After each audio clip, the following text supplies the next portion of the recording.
Bonjour, je vous présente aujourd'hui le document 7, la mémoire immunitaire, du chapitre 7, la réponse immunitaire, pour la classe de SV au programme libanais. Comme introduction, à la naissance, un individu possède des lymphocytes B et T qui lui sont propres. C'est son phénotype immunitaire. Le phénotype immunitaire, c'est l'ensemble des lymphocytes B et T que possède un individu dès la naissance. Le phénotype immunitaire d'un individu se caractérise par la capacité de l'individu à répondre et à défendre les différents agents infectieux qu'il peut rencontrer durant sa vie. Donc, on peut dire que le phénotype immunitaire varie d'un individu à l'autre.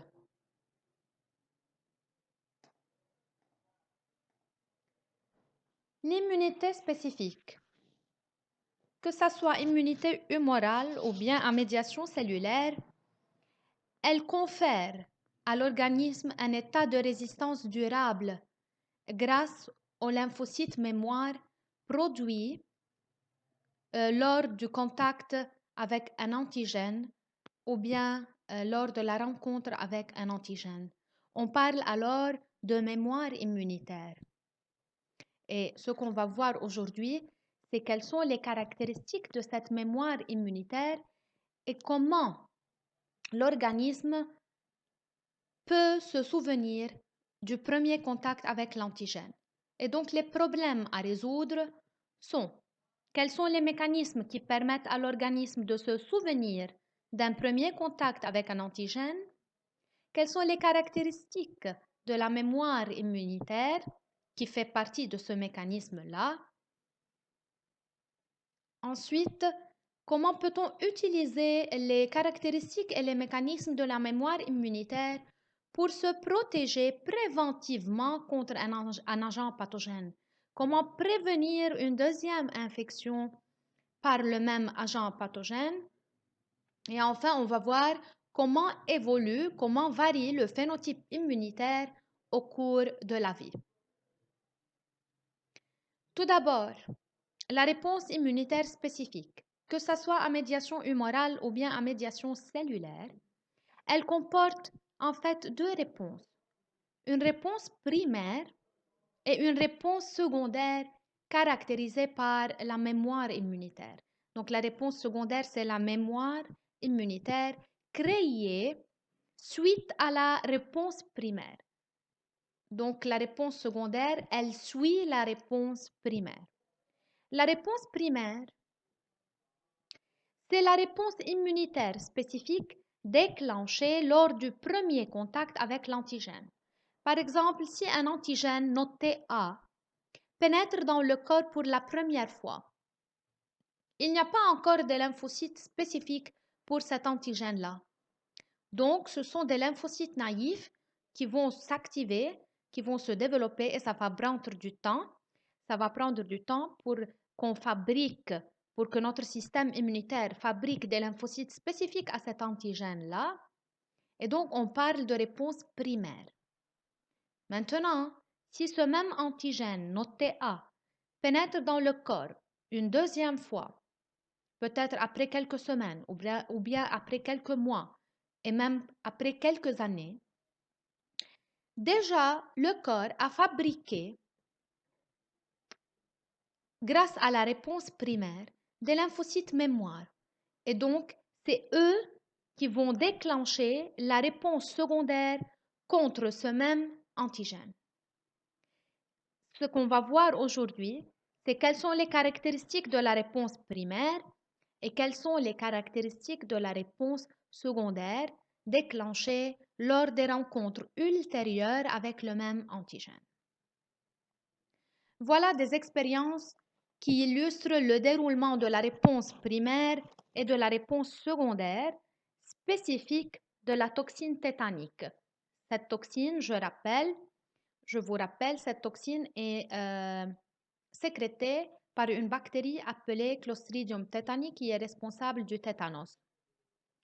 Qu'est-ce qu'on a fait? Afin de suivre le déroulement de ces deux types de réponses, on a mesuré la quantité d'anticorps spécifiques anti-toxines tétaniques produits par les lapins et libérés dans le plasma après l'injection de l'antigène en fonction du temps.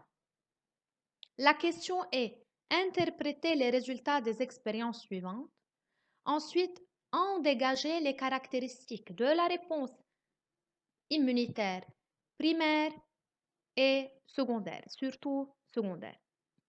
Pour interpréter, vous savez, le verbe interpréter, c'est analyser, relier les résultats aux variables. N'oubliez pas de mettre des valeurs avec les unités. Surtout, lorsque vous avez un graphe, vous devez analyser le graphe en mettant les valeurs et les unités. Et ensuite, vous mettez une signification au résultat qui sera comme une conclusion directe trouvant la relation entre les résultats et la variable. Comment interpréter? Vous pouvez prendre quelques minutes, vous pouvez faire stop pour la vidéo, interpréter tout seul les résultats. Et alors, je vous donne la réponse. Le lapin, dans l'expérience 1, le lapin ayant reçu la toxine tétanique meurt avec absence de production d'anticorps. Ceci montre que la toxine tétanique est mortelle. Par contre, toujours on met des connecteurs logiques de comparaison. Par contre, le lapin ayant reçu l'anatoxine tétanique, je vous rappelle, l'anatoxine tétanique, c'est la toxine atténuée, qui n'est pas mortelle, mais qui est capable de déclencher une réponse immunitaire car elle garde ses pouvoirs antigéniques, ses épitopes. Donc, le lapin ayant reçu l'anatoxine tétanique survit et commence à produire des anticorps spécifiques dont le taux augmente de 0 à partir de la première semaine après l'injection jusqu'à atteindre un maximum d'environ 1 UA ou plus vers la deuxième semaine. Puis ce taux d'anticorps diminue pour s'annuler vers la quatrième semaine. Ceci montre quoi? Ceci montre que l'anatoxine tétanique a déclenché une réponse humorale chez le lapin caractérisée par une production d'anticorps. Alors que 6 mois plus tard, ce même lapin ayant reçu maintenant la toxine tétanique mortelle survit et commence à produire rapidement des anticorps dès le premier jour et ce taux d'anticorps augmente pour atteindre un maximum qui est plus élevé que celui atteint lors de la première rencontre avec l'antigène. Le taux est de 2,5 ou bien de 3 UA avant la première semaine. Et puis, ce taux d'anticorps diminue faiblement pour se stabiliser à un taux de 2 UA pour plusieurs semaines. Ceci montre quoi? Ceci montre que l'anatoxine tétanique a conféré au lapin une résistance, une immunité plus durable contre la toxine tétanique caractérisée par la production rapide et production importante d'anticorps conférant une résistance plus durable contre la toxine tétanique. Donc, qu'est-ce qu'on peut dégager? On peut dire que la réponse secondaire qui est là, après 6 mois, pourquoi c'est la réponse secondaire? Car ici, on a injecté l'anatoxine tétanique. C'est la première injection pour ce lapin blanc. Ce lapin est différent de celui-là. Donc, c'est le lapin qui a reçu pour la première fois l'anatoxine tétanique. Il a déclenché une réponse immunitaire primaire caractérisée par une faible production d'anticorps et qui n'est pas durable. Alors que ce même lapin, après le deuxième contact avec le même antigène, toxine tétanique et anatoxine tétanique ont les mêmes épitopes antigéniques. Mais l'anatoxine, elle est atténuée. Donc, on a le même antigène là. ici rencontrés pour la deuxième fois, on a eu une réponse plus rapide. Vous voyez, avant la première semaine, il y a eu production d'anticorps et la production elle est plus importante. Le maximum, il est atteint vers 3 UA, alors qu'ici, le maximum est de 1 UA. Et de plus, le taux d'anticorps n'a pas chuté directement, il diminue un peu, mais ça va se stabiliser vers un taux qui est plus ou moins élevé. Donc, c'est une résistance durable. On parle alors ici de mémoire immunitaire ou bien de réponse immunitaire secondaire. Donc, comme caractéristique, et vous devez retenir les caractéristiques de la réponse immunitaire secondaire déclenchée contre l'antigène rencontré pour la deuxième fois. Les caractéristiques sont la réponse secondaire, elle est plus rapide, elle est plus intense ou bien plus amplifiée ou bien plus importante et plus durable. Donc, il y a 3 caractéristiques. Ce graphe-là nous montre aussi les caractéristiques. Vous voyez la réponse primaire, c'est la réponse humorale. On a un lymphocyte B naïf qui va effectuer la réponse primaire. Il est activé par la fixation à l'antigène ou bien au pathogène. Le lymphocyte activé va se différencier en plasmocytes dans les tissus lymphoïdes périphériques. Et les plasmocytes, puisqu'ils sont produits, ils vont sécréter des anticorps. C'est pour cela que le taux d'anticorps et le nombre de plasmocytes augmentent. Maintenant, lorsque le travail immunitaire se termine, il y a diminution du taux d'anticorps, mais on a toujours des plasmocytes mémoire, des lymphocytes B mémoire.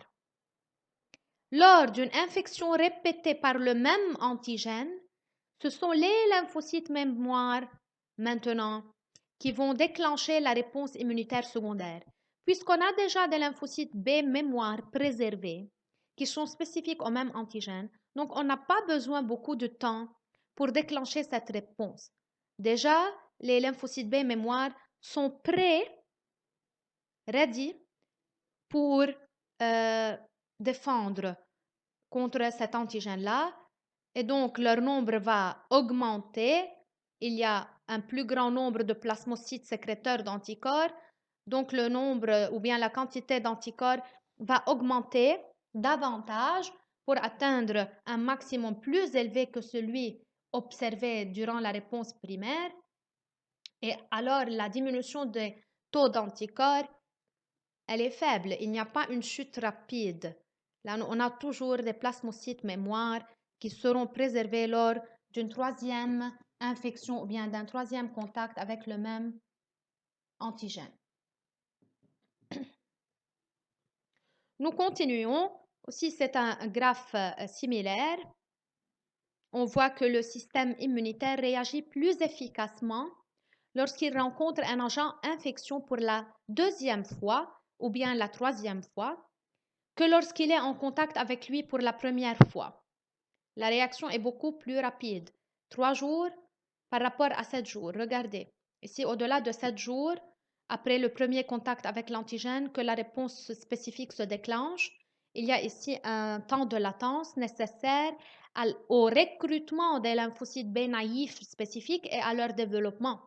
Alors qu'ici, regardez le petit délai que prennent les lymphocytes B mémoire pour s'activer et donc se différencier en plasmocytes sécréteurs d'anticorps.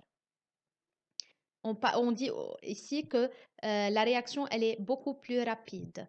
Le système immunitaire et les lymphocytes B mémoire ne prennent pas beaucoup de temps pour s'activer car ils sont déjà présents et prêts pour se réactiver. Concernant la base ou support de la mémoire immunitaire, on a, comme on a dit déjà, un pool de lymphocytes divers qui vont, une partie va s'activer. Seuls les lymphocytes spécifiques de l'antigène, lorsqu'ils entrent pour la première fois, ils vont s'activer et se multiplier et se différencier en cellules effectrices et cellules mémoire. Lors du deuxième contact, vous voyez que ce sont les cellules mémoire qui vont, regarder les flèches là, ce sont les cellules mémoire qui sont produites lors du premier contact, lors de la réponse primaire, c'est ces cellules-là qui vont se multiplier et se différencier. Et regardez le grand nombre de cellules effectrices de plasmocytes, si on parle de réponse humorale, ou bien des TH helper, ou bien des TC. Dans la réponse secondaire, on a un plus grand nombre de lymphocytes différenciés en lymphocyte effecteur et un lymphocyte mémoire. C'est pour cela qu'on dit que la réponse secondaire, elle est plus amplifiée, car on a un plus grand nombre de cellules produites. Donc, c'est un phénomène d'amplification et on parle de capacité d'auto-renouvellement grâce à la présence de lymphocytes mémoire qui vont survivre plusieurs dizaines d'années. Les cellules mémoire ont une longue durée de vie. Donc, ce sont les caractéristiques de la réponse immunitaire primaire et secondaire.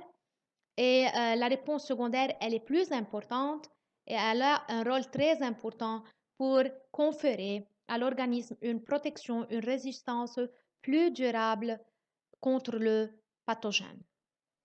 Dans la vidéo suivante, je vais parler de la réponse immunitaire secondaire et de la mémoire immunitaire surtout, passive et active, et le rôle de la vaccination dans la protection du corps des infections répétées. Et merci de votre attention.